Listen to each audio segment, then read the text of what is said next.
శ్రీమద్భగవద్గీత సాంఖ్యయోగము 28వ శ్లోకం. అవ్యక్తాదీని భూతాని వ్యక్తమధ్యాని భారత అవ్యక్తానిధనాన్యేవ తత్ర కా పరిదేవనా. శ్లోకం ఇంకోసారి చూద్దాం.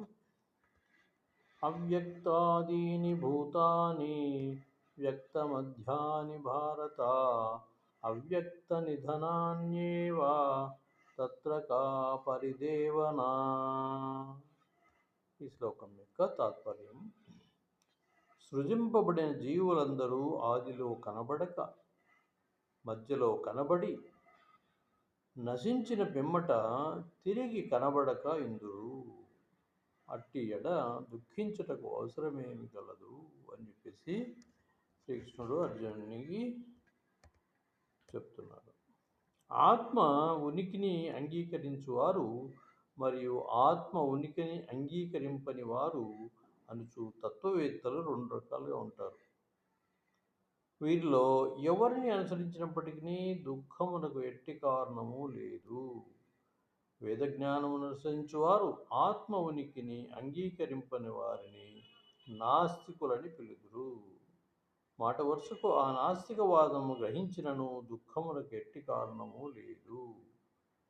ఆత్మ ప్రత్యేకమైన ఉనికిని కలిగి ఉండగా భౌతికాంశములన్నీ సృష్టికి పూర్వము అవ్యక్తములయ్యుండును. సూక్ష్మమైన ఈ అవ్యక్త స్థితి నుండియే సృష్టి వ్యక్తమవుతుంది.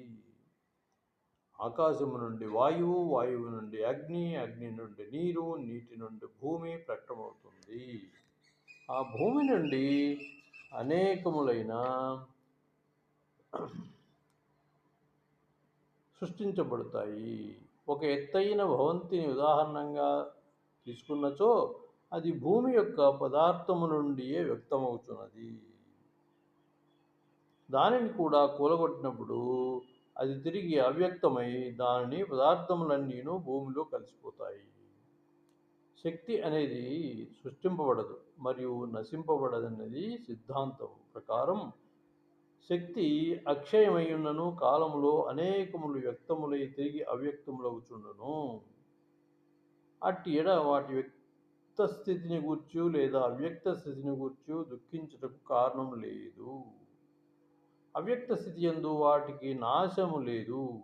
ఆద్యంతములు రెండింటి యందును అనేవి అవ్యక్త రూపమును నిలిచి